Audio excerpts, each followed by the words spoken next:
ഇന്ന് നമുക്കൊരു previous questions നോക്കാം. 2022 ഒരു പ്രീവിയസ് ക്വസ്റ്റ്യൻ ആണ്. ഒന്നാമത്തെ ചോദ്യം, പോർച്ചുഗീസുകാർ ഗോവ പിടിച്ചടക്കിയത് ഏത് വൈസ്രോയിയുടെ കീഴിലായിരുന്നപ്പോഴാണ്? പോർച്ചുഗീസുകാര് ഗോവ പിടിച്ചെടുത്തത് ഏത് വൈസ്രോയിയുടെ കീഴിലായിരുന്നപ്പോഴാണ്? A. Francisco de Almeida, B. Alfonso de Albuquerque, C. Vasco da Gama, D. Nuno da Cunha. അപ്പൊ ഉത്തരം ഏതാണ്? Alfonso de Albuquerque. Option B ആണ് ഉത്തരം. അൽബുക്കർക്കിന്റെ കാലത്താണ് പോർച്ചുഗീസുകാര് ഗോവ പിടിച്ചടക്കിയത്. അടുത്തത്, സമത്വ സമാജം സ്ഥാപിച്ചത് ആരാണ്? സമത്വ സമാജം സ്ഥാപിച്ചത് ആരാണ്? ഓപ്ഷൻ എ ചട്ടമ്പി സ്വാമികൾ, ബി ശ്രീനാരായണ ഗുരു, സി സ്വാമി വാഗ്ഭടാനന്ദൻ, ഡി വൈകുണ്ഠസ്വാമി. നമുക്കറിയാം സമത്വ സമാജം സ്ഥാപിച്ചത് വൈകുണ്ഠസ്വാമിയാണ്. വൈകുണ്ഠസ്വാമി. മൂന്നാമത്തെ ചോദ്യം, മാതൃഭൂമി സ്ഥാപിതമായ വർഷം. മാതൃഭൂമി പത്രം സ്ഥാപിതമായത് എന്നാണ്? 1921, 1922, 1923, 1924 എന്നാണ് സ്ഥാപിതമായത്? ഓപ്ഷൻ സി ആണ് ഉത്തരം. 1923 മാതൃഭൂമി സ്ഥാപിതമായത്. ആര് പ്രധാനമന്ത്രിയായിരിക്കെയാണ് ഇന്ത്യൻ ഭരണഘടനയിൽ മതേതരം എന്ന വാക്ക് കൂട്ടിച്ചേർത്തത്? മതേതരം എന്ന വാക്ക് ആമുഖത്തില് കൂട്ടിച്ചേർത്തപ്പോൾ പ്രധാനമന്ത്രി ആരായിരുന്നു? Jawaharlal Nehru, B Morarji Desai, C Indira Gandhi, D Lal Bahadur Shastri. ആരായിരുന്നു പ്രധാനമന്ത്രി? ഓപ്ഷൻ സി ആണ്, ഇന്ദിരാഗാന്ധിയാണ് അല്ലെ. 42ാം ഭരണഘടനാ ഭേദഗതി പ്രകാരമാണ് മതേതരം കൂട്ടിച്ചേർത്തത് 1976. 1976.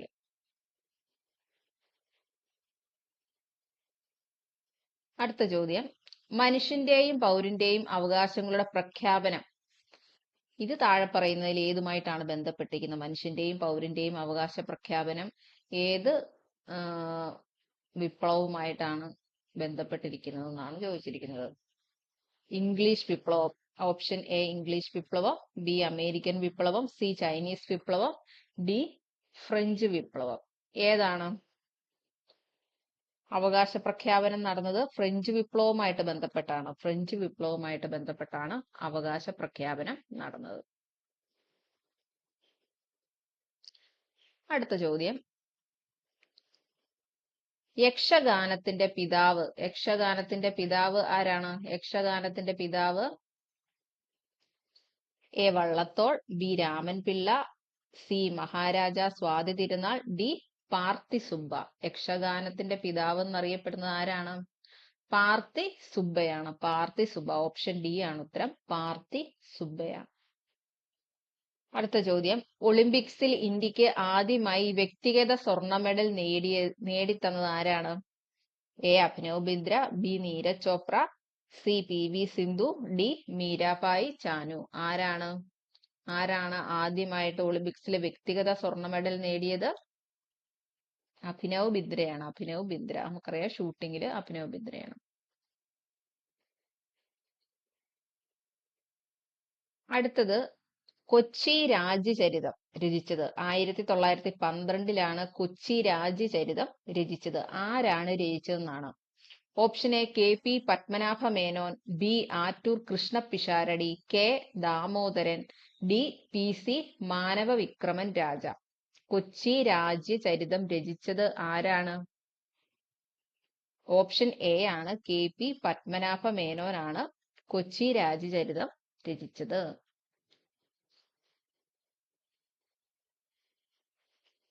അടുത്ത ചോദ്യം,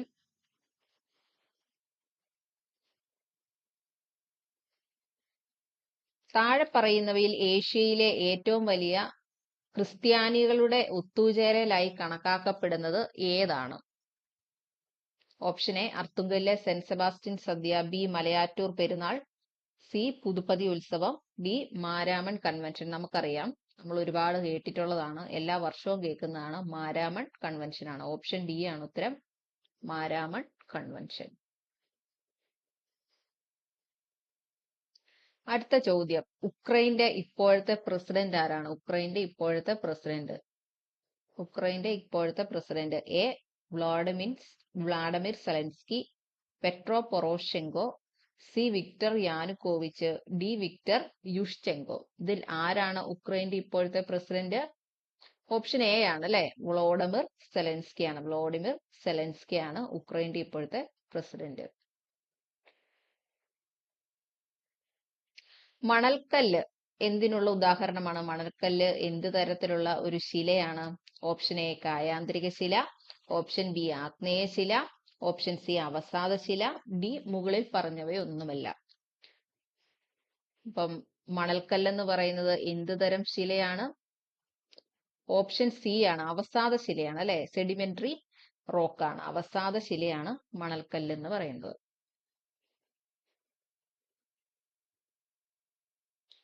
അടുത്ത ചോദ്യം, കേരളത്തിലെ ഏറ്റവും വലിയ ജലസേചന പദ്ധതി? Option A Kallada, B Idamalayar, B Kuttiyadi, D Thenmala.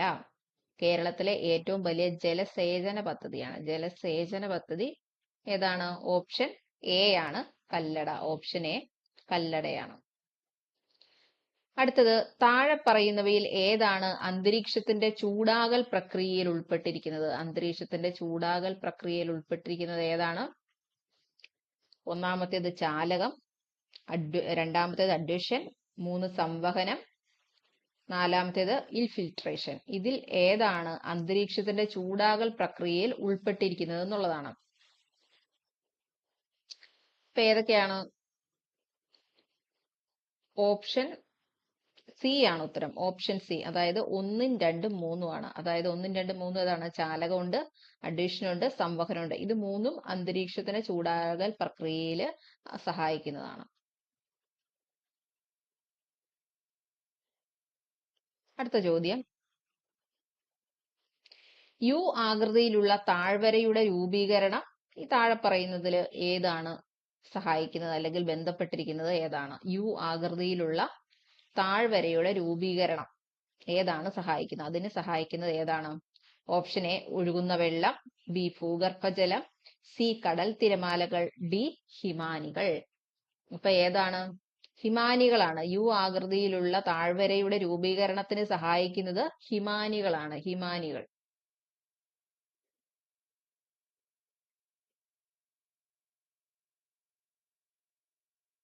ഇനി നോക്കാം, താഴെ പറയുന്ന ജോഡികളിൽ ഏതാണ് ശരിയായി പൊരുത്തപ്പെടുന്നത്?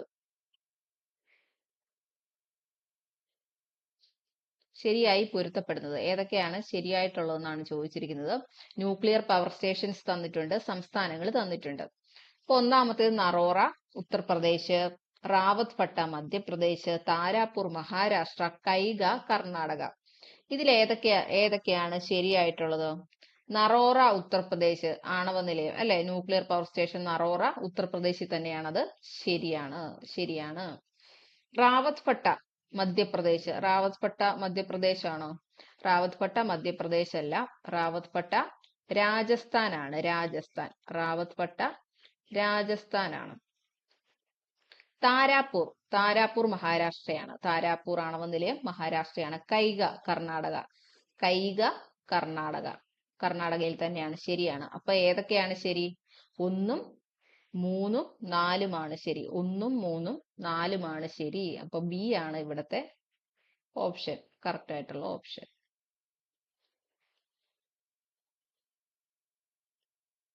അടുത്തത് നോക്കാം, സപ്പോറിഷ്യ ആണവ നിലയം സ്ഥിതി ചെയ്യുന്നത് ഏത് രാജ്യത്താണ്? Russia, Ukraine, Japan, China. ഇതിൽ ഏത് രാജ്യത്താണ്? ഓപ്ഷൻ ബി ആണ്, ഉക്രൈനിലാണ് സപ്പോറിഷ്യ ആണവ നിലയം സ്ഥിതി ചെയ്യുന്നത്. അടുത്ത ചോദ്യം, താഴെ പറയുന്നവയിൽ ഏതാണ് ഇന്ത്യയിലെ ഹരിത വിപ്ലവവുമായി ബന്ധപ്പെട്ടത്? താഴെ പറയുന്നത് ഏതൊക്കെയാണ്? തീവ്ര കാർഷിക ജില്ലാ പരിപാടി IAUP, ഒന്നാമത്തേത്. രണ്ടാമത്തേത് തീവ്ര അഗ്രികൾച്ചറൽ ഏരിയ പ്രോഗ്രാം. തീവ്ര agricultural area programme. Intensive agricultural area programme, IAAP. മൂന്നാമത്തേത് എന്താണ്? ഉയർന്ന വിളവ് നൽകുന്ന ഇനങ്ങളുടെ പരിപാടി, HYVP. HYVP എന്താണ്? High yielding varieties programme. High yielding varieties programme. പിന്നൊന്ന് നാലാമത്തേത് structural adjustment programme. Structural adjustment programme നമുക്കറിയാം, സാപ്പ്, സ്ട്രക്ചറൽ അഡ്ജസ്റ്റ്മെന്റ് പ്രോഗ്രാം. ഇതിൽ ഏതൊക്കെയാണ് ഗ്രീൻ റവല്യൂഷനുമായി ബന്ധപ്പെട്ടിരിക്കുന്നത് എന്നുള്ളതാണ്. അപ്പൊ ഏതൊക്കെയാണ്? തീവ്ര ജില്ലാ കാർഷിക പരിപാടി ഉണ്ട് അല്ലെ? കാർഷിക പരിപാടി, തീവ്ര ജില്ലാ കാർഷിക പരിപാടി ഹരിത വിപ്ലവമായിട്ട് ബന്ധപ്പെട്ടതാണ്. അതിനകത്ത് തന്നെയുണ്ട്, കാർഷികം കൊടുത്തിട്ടുണ്ട്. തീവ്ര agricultural area programme, intensive agricultural area programme ഉണ്ട് അല്ലെ? അതും ഇത് കണ്ടില്ലേ, അഗ്രികൾച്ചർ കൊടുത്തിട്ടുണ്ട്. ഉയർന്ന വിളവ് നൽകുന്ന ഇനങ്ങളുടെ പരിപാടി, ഹൈ ഈൽഡിംഗ് വെറൈറ്റീസ് പ്രോഗ്രാം. അപ്പൊ വിളവ് അത് കൃഷിയായിട്ട് ബന്ധപ്പെട്ടിരിക്കുന്നതാണ് അല്ലെ? പക്ഷെ സാപ്പല്ല, സാപ്പല്ല. അപ്പൊ ഈ മൂന്നെണ്ണമാണ്, 1, 2, 3 ആണ് ഇവിടെ ശരി. ഇതിലേതാണ് 1, 2, 3 വരുന്നത്? സി ഓപ്ഷൻ ആണ്, 1, 2, 3 പരിപാടി.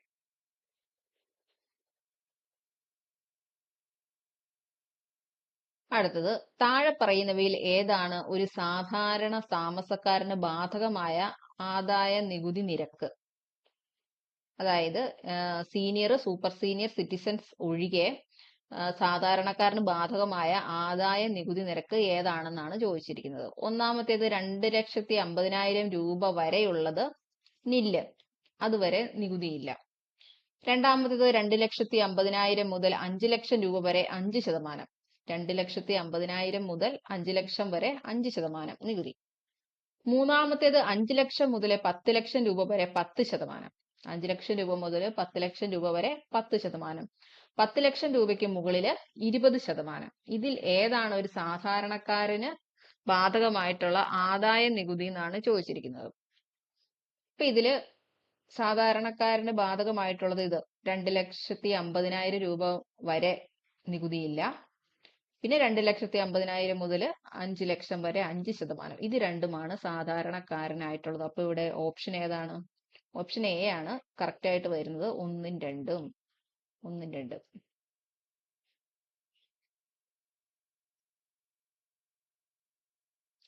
അടുത്ത ചോദ്യം, രണ്ടാം പഞ്ചവത്സര പദ്ധതിയുടെ വ്യവസായവൽക്കരണ തന്ത്രത്തിന് താഴെ പറയുന്ന ഘടകങ്ങൾ, ഏതൊക്കെ ഘടകങ്ങളാണ് ഉണ്ടായിരുന്നത് എന്നാണ് പറയുന്നത്. രണ്ടാം പഞ്ചവത്സര പദ്ധതിയിൽ വ്യവസായവൽക്കരണം ആയിരുന്നല്ലോ അതിന്റെ ലക്ഷ്യം എന്ന് പറയുന്നത്. അപ്പൊ ഏതൊക്കെയായിരുന്നു അതിലുണ്ടായിരുന്നെന്നാണ്, എന്തൊക്കെ ലക്ഷ്യങ്ങളായിരുന്നു? ഒന്നാമത്തേത്, വികസനം നിരക്കിനെ ആശ്രയിച്ചിരിക്കുന്നതിനാൽ നിക്ഷേപ നിരക്ക് വർദ്ധിപ്പിക്കുക.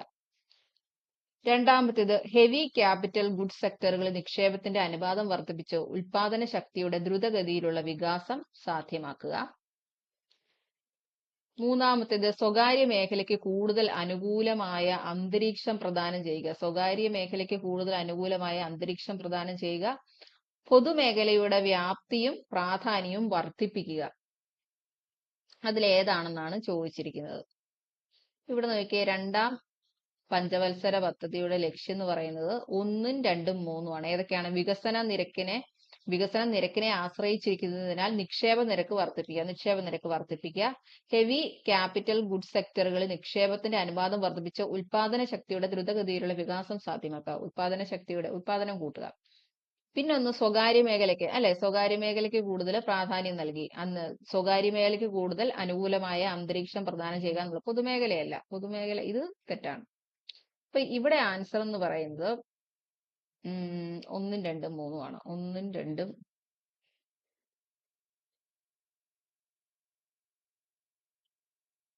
സ്വകാര്യ മേഖലയ്ക്ക് കൂടുതൽ അനുകൂല അന്തരീക്ഷം പ്രദാനം ചെയ്യുക എന്നുള്ളത് അല്ല, ലക്ഷ്യമല്ല.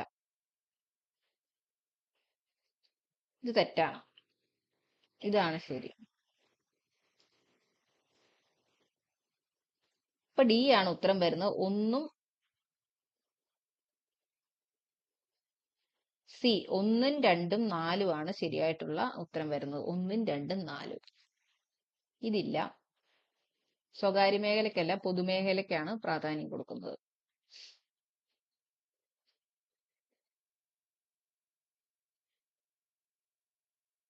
അടുത്ത ചോദ്യം, ഭേദഗതി ചെയ്ത ഭരണഘടനയുടെ ആർട്ടിക്കിൾ 279A അനുസരിച്ച് GST കൗൺസിലിന്റെ ചെയർപേഴ്സൺ 279A, അതായത് അമെന്റ്മെന്റ് 279A അനുസരിച്ച് GST കൗൺസിലിന്റെ ചെയർപേഴ്സൺ എന്ന് പറയുന്നത് ആരാണ്? ഇന്ത്യൻ രാഷ്ട്രപതി, കേന്ദ്ര ധനമന്ത്രി, പ്രധാനമന്ത്രി, മുകളിൽ പറഞ്ഞവയൊന്നും അല്ല. അപ്പം GST കൗൺസിലിന്റെ ചെയർപേഴ്സൺ എന്ന് പറയുന്നത് ആരായിരിക്കും? കേന്ദ്രമന്ത്രിയാണ് അല്ലെ? കേന്ദ്ര ധനമന്ത്രിയാണ് GSTയുടെ ചെയർപേഴ്സൺ. ആരാണ് ഇപ്പോഴത്തെ ധനമന്ത്രി? നിർമ്മല സീതാരാമനാണ് അല്ലെ? നിർമ്മല സീതാരാമനാണ്. നിർമ്മല സീതാരാമൻ. അടുത്ത ചോദ്യം,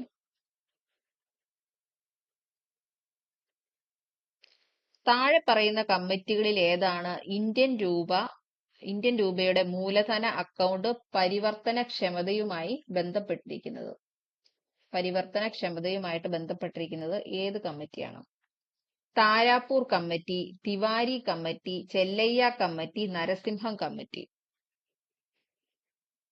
ഇപ്പൊ ഏതാണ് ഇന്ത്യൻ രൂപയുടെ മൂലധന അക്കൗണ്ട് പരിവർത്തനക്ഷമതയുമായി ബന്ധപ്പെട്ടിരിക്കുന്നതെന്ന് ചോദിച്ചിട്ടുണ്ടല്ലോ. ഓപ്ഷൻ എ ആണ്, താരാപൂർ കമ്മിറ്റിയാണ്. താരാപൂർ കമ്മിറ്റി. അടുത്ത ചോദ്യം, ഇന്ത്യയിലെ നീതി ആയോഗിന്റെ ഇപ്പോഴത്തെ ചീഫ് എക്സിക്യൂട്ടീവ് ഓഫീസർ ആരാണ്? ഇത് 2022 ക്വസ്റ്റ്യൻ ആയതുകൊണ്ട് തന്നെ ഇതില് ആൻസർ ഇല്ല. ഇപ്പോഴത്തെ നീതി ആയോഗിന്റെ CEO ആരാണ്? നിധി ചിബ്ബർ ആണ്. നിധി ചിബ്ബർ. നിധി ചിബ്ബർ.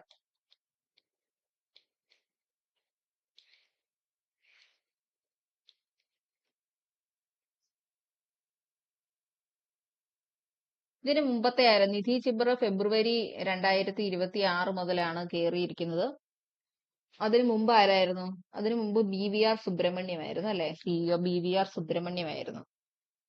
ചെയർമാൻ ആരാണ്? ചെയർമാൻ നീതി ആയോഗിന്റെ ചെയർമാൻ എപ്പോഴും പ്രൈം മിനിസ്റ്റർ ആയിരിക്കും. ചെയർമാൻ എപ്പോഴും പ്രൈം മിനിസ്റ്റർ ആരാണോ അതായിരിക്കും, അയാളായിരിക്കും.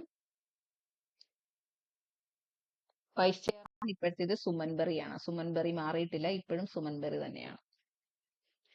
രാജ്യസഭയുടെ എക്സ് ഒഫിഷ്യോ ചെയർപേഴ്സൺ ആരാണ്? അടുത്ത ചോദ്യമാണ്, രാജ്യസഭയുടെ എക്സ് ഒഫിഷ്യോ ചെയർപേഴ്സൺ ആരാണ്? ഇന്ത്യയുടെ രാഷ്ട്രപതി, ഇന്ത്യയുടെ ഉപരാഷ്ട്രപതി, ഇന്ത്യൻ പ്രധാനമന്ത്രി, ഇന്ത്യൻ ധനമന്ത്രി, ലോക്സഭാ സ്പീക്കർ.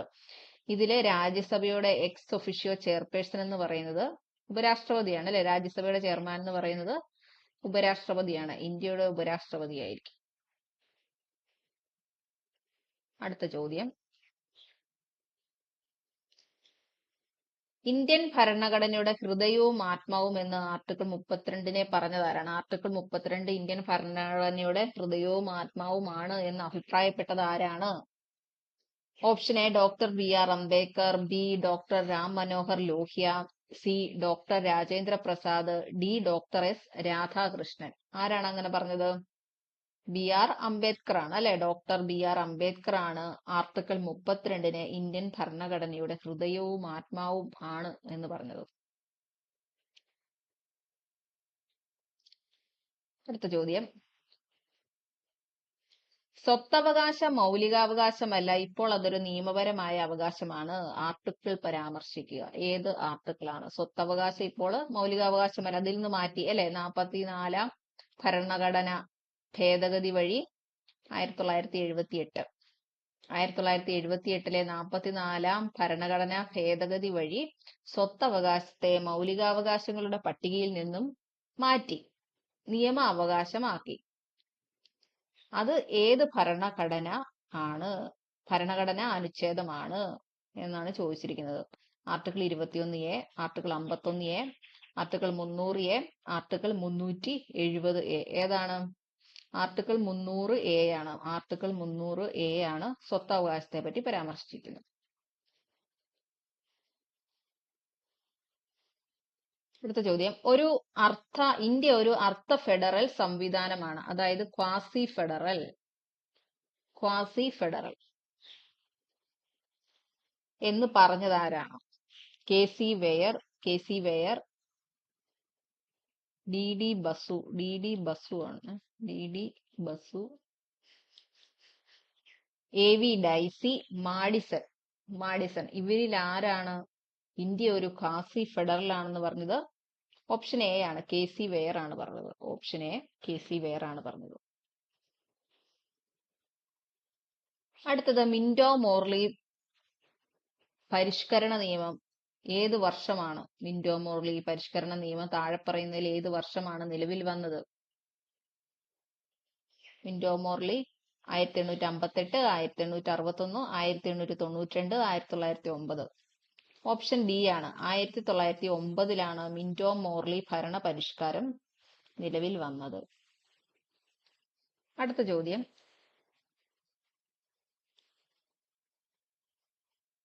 ഭരണഘടനാ ദിനം എന്നാണ്? ഭരണഘടനാ ദിനം നവംബർ 26, ജനുവരി 26, ഡിസംബർ 25, ഏപ്രിൽ 14. ഇതിൽ ഏതാണ് ഭരണഘടനാ ദിനം? നവംബർ 26 അല്ലെ? ഓപ്ഷൻ എ നവംബർ 26 ആണ്. അതായത് ഭരണഘടന പാസാക്കിയ ദിവസമാണ് നവംബർ 26. അതാണ് ഭരണഘടനാ ദിനമായിട്ട് ആചരിക്കുന്നത്.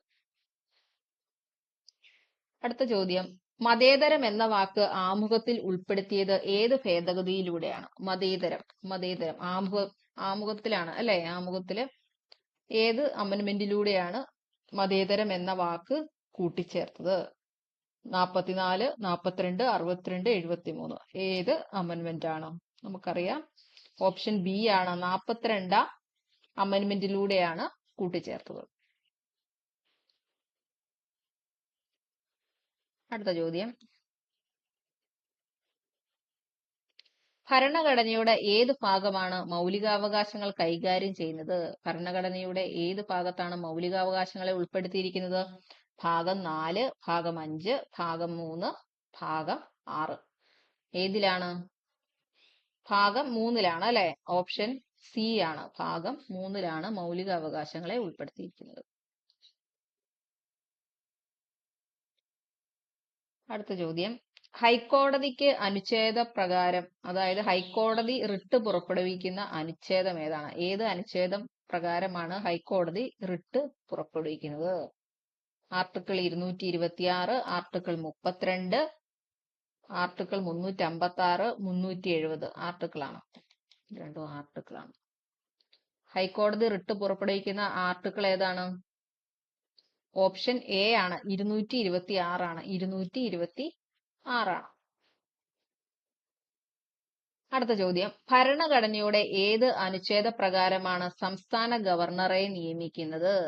സംസ്ഥാന ഗവർണറെ നിയമിക്കുന്നത് ഏത് അനുച്ഛേദ പ്രകാരമാണ്? Option A article 153, option B article 156, option C article 158, D article 163. ഏത് ആർട്ടിക്കിൾ പ്രകാരമാണ് സംസ്ഥാന ഗവർണറെ നിയമിക്കുന്നത്? ഓപ്ഷൻ എ ആണ്. ഓപ്ഷൻ ബി ആണ് 156. ഓപ്ഷൻ ബി ആണ് 156 പ്രകാരമാണ് ഗവർണറെ നിയമിക്കുന്നത്. അടുത്ത ചോദ്യം, ചരക്ക് സേവന നികുതി പ്രാബല്യത്തിൽ വന്നത് എന്നാണ്? ചരക്ക് സേവന നികുതി GST നിലവിൽ വന്നത് option A July 31, 2017, July 1, 2017, C July 31, 2018, D July 1, 2018. എന്നാണ് നിലവിൽ വന്നത്? ഓപ്ഷൻ ബി ആണ് അല്ലെ? ജൂലൈ 1, 2017 നിലവിൽ വന്നത്. ജൂലൈ 1, 2017 GST നിലവിൽ വന്നത്. അടുത്ത ചോദ്യം,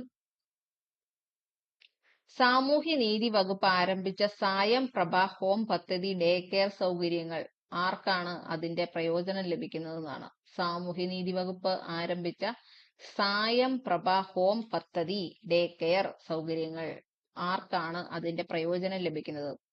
ഓപ്ഷൻ എ മുതിർന്ന പൗരന്മാർ, ബി മാനസിക വൈകല്യമുള്ള കുട്ടികൾ, സി അനാഥർ, ഡി കാഴ്ച വൈകല്യമുള്ള കുട്ടികൾ. ആർക്കാണ് സായം പ്രഭ ഹോം പദ്ധതി? ആർക്ക് വേണ്ടിയിട്ടാണ്? മുതിർന്ന പൗരന്മാർക്ക് വേണ്ടിയിട്ടാണ്. ഓപ്ഷൻ എ ആണ് ഉത്തരം. മുതിർന്ന പൗരന്മാർക്ക് വേണ്ടിയിട്ടാണ് സായം പ്രഭ ഹോം പദ്ധതി.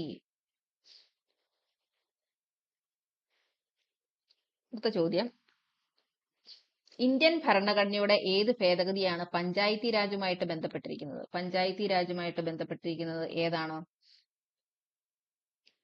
Option A 43, option B 53, option C 63, option D 73. Panchayat രാജുമായിട്ട് ബന്ധപ്പെട്ടിരിക്കുന്ന അമെന്റ്മെന്റ് ഓപ്ഷൻ ഡി ആണ്, 73ാം ഭരണഘടനാ ഭേദഗതി. 73ാം ഭരണഘടനാ ഭേദഗതി. അടുത്ത ചോദ്യം,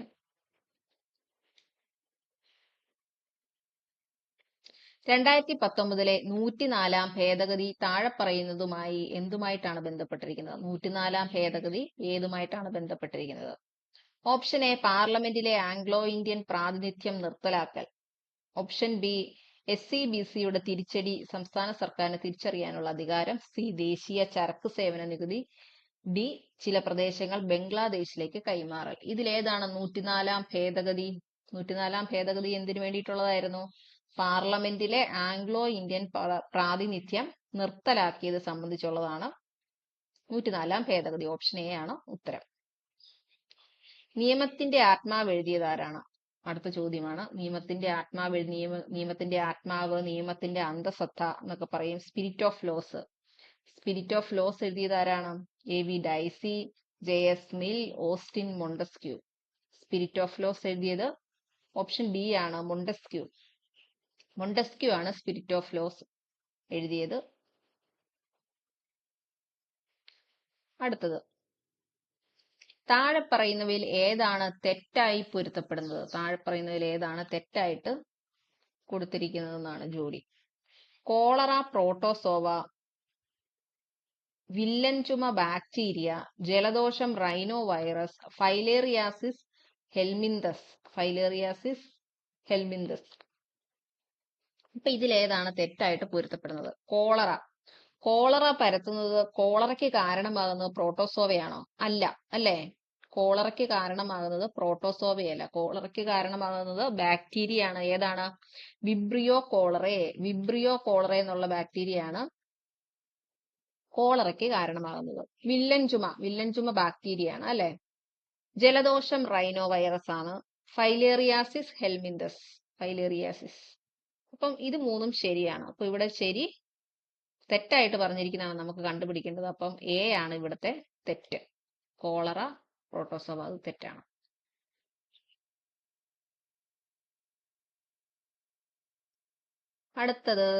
അടുത്ത ചോദ്യം, വ്യായാമ സമയത്ത് പേശികളിൽ ഉണ്ടാകുന്ന വേദന സാധാരണയായി ഏതിന്റെ നിർമ്മാണം മൂലമാണ്? ഏത് ആസിഡിന്റെ നിർമ്മാണം മൂലമാണ് പേശികളിൽ വേദന ഉണ്ടാകുന്നത് വ്യായാമ സമയത്ത്?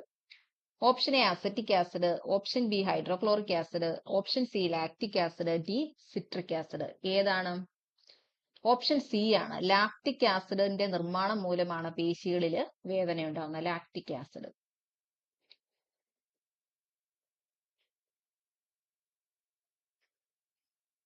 അടുത്ത ചോദ്യം, CFC ഘട്ടം ഘട്ടമായി നിർത്തലാക്കിയ ഓസോൺ പാളികളെ സംരക്ഷിക്കുന്നതിനായി 1990 ഭേദഗതി ചെയ്ത പ്രോട്ടോകോൾ ഏതാണ്? 1990 ഭേദഗതി ചെയ്ത പ്രോട്ടോകോൾ എന്തിനു വേണ്ടിയിട്ടുള്ള? CFC ഘട്ടം ഘട്ടമായി നിർത്തലാക്കി ഓസോൺ പാളികളെ സംരക്ഷിക്കാനായിട്ടുള്ള ഭേദഗതി ഏതാണെന്നാണ് ചോദിക്കുന്നത്. ഏതാണ്? ക്യോട്ടോ പ്രോട്ടോകോൾ ഉണ്ട്, Cartagena protocol, Stockholm convention, Montreal protocol. ഏതാണ്? ഓപ്ഷൻ ഡി ആണ്, മോൺട്രിയൽ പ്രോട്ടോകോൾ ആണ്. Montreal protocol. Montreal protocol. അടുത്ത ചോദ്യം, മെർക്കുറി ജലാശയങ്ങളെ മലിനമാക്കുന്നതിന് എന്തിന് കാരണമാകുന്നു? മെർക്കുറി ജലാശയങ്ങളെ മലിനമാക്കുന്നു, അത് എന്തിന് കാരണമാകുന്നു? ഏത് രോഗത്തിനാണ് കാരണമാകുന്നത് എന്നാണ്? മീനമാത രോഗം, ഇത്തായി, ഡിസ്പ്ലക്സിയ, ചർമ്മ അർബുദം, സ്കിൻ ക്യാൻസർ. ഇതില് ഏതാണ്? ഓപ്ഷൻ എ ആണ്, അല്ലെ? മീനമാത രോഗം. മെർക്കുറിയുടെ മലിനീകരണം മൂലമുണ്ടാകുന്ന രോഗമാണ് മീനമാത രോഗം. മെർക്കുറി മീനമാത. അടുത്തത്, താഴെ പറയുന്നവയിൽ ഏതാണ് ക്ഷയരോഗികൾക്ക് അവരുടെ പോഷകാഹാരത്തിന് ഇന്ത്യയിൽ സാമ്പത്തിക സഹായം നൽകുന്ന പദ്ധതി? ക്ഷയരോഗികൾക്ക് പോഷകാഹാരം നൽകുന്നതിനായിട്ട് സാമ്പത്തിക സഹായം നൽകുന്ന പദ്ധതി ഏതാണെന്നാണ് ചോദിച്ചിരിക്കുന്നത്. ഒന്നാമത്തെ, Gobar Dhan Yojana. Gobar Dhan Yojana. Option B Nikshay Poshan Yojana, Nikshay Poshan Yojana. C Janani Suraksha Yojana. D Jan Dhan Yojana, Jan Dhan Yojana. ഇതിലേതാണ്? ബി ആണ് ഉത്തരം. നിക്ഷയ് പോഷൻ യോജനയാണ് ക്ഷയരോഗികൾക്ക് വേണ്ടിയിട്ടുള്ളത്. നിക്ഷയ്, അതിനകത്ത് തന്നെ ഒരു ക്ഷയം ക്ഷയ്. നിക്ഷയ് പോഷൻ യോജനയാണ് ക്ഷയരോഗികൾക്ക് ധനസഹായം നൽകുന്ന പദ്ധതി.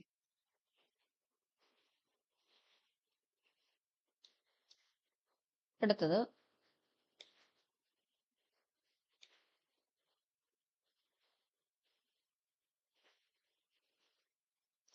ഗ്രൂപ്പ് 17 ഏറ്റവും റിയാക്റ്റീവ് ആയിട്ടുള്ള മൂലകം ഏത്? ഗ്രൂപ്പ് 17 ഏറ്റവും റിയാക്റ്റീവ് ആയിട്ടുള്ള മോസ്റ്റ് റിയാക്റ്റീവ് എലമെന്റ് ഏതാണ്? Option A oxygen, option B sodium, option C chlorine, option D fluorine. ഏതാണ്? ഫ്ലൂറിൻ ആണ് അല്ലെ? ഓപ്ഷൻ ഡി ഫ്ലൂറിൻ ആണ്. Option D fluorine. അടുത്തത് മനുഷ്യരക്തത്തിലെ pH മൂല്യം. മനുഷ്യരക്തത്തിന്റെ pH മൂല്യം എങ്ങനെയാണെന്നാണ് ചോദിച്ചിരിക്കുന്നത്. Option A neutral, option B അല്പം ആൽക്കലൈൻ, ഓപ്ഷൻ സി അല്പം അസിഡിക്, ഓപ്ഷൻ ഡി മുകളിൽ പറഞ്ഞവയൊന്നുമല്ല. മനുഷ്യശരീരത്തിലെ pH മൂല്യം എങ്ങനെയാണ്? 7 താഴെ വന്നിട്ടുണ്ടെങ്കിൽ ആസിഡും 7 മുകളിൽ വന്നിട്ടുണ്ടെങ്കിൽ ആൽക്കലിയാണ്. രക്തത്തിന്റെ pH മൂല്യം 7.4 ആണ് അല്ലെ? 7.4 ആണ്. അപ്പൊ എന്താണ്? ഓപ്ഷൻ ബി ആണ് അല്പം ആൽക്കലൈൻ, ആൽക്കലൈൻ ആണ്.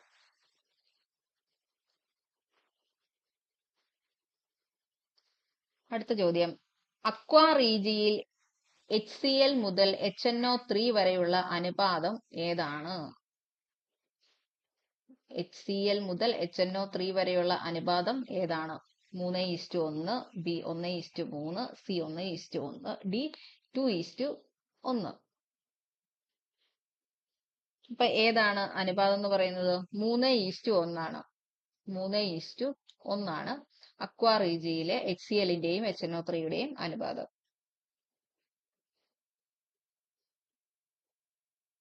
ഹൈഡ്രോക്ലോറിക് ആസിഡും നൈട്രിക് ആസിഡും തമ്മിലുള്ള അനുപാതം 3:1 ആണ്. ഏത് വർഷമാണ് അന്താരാഷ്ട്ര ആവർത്തന പട്ടിക വർഷമായി ആചരിച്ചത്? അന്താരാഷ്ട്ര ആവർത്തന പട്ടിക വർഷം എന്നാണ്? Periodic table year, international periodic table year ആയിട്ട് ആചരിച്ചത് എന്നാണ്? Option A 2020, option B 2019, option C 2021, option D 2018.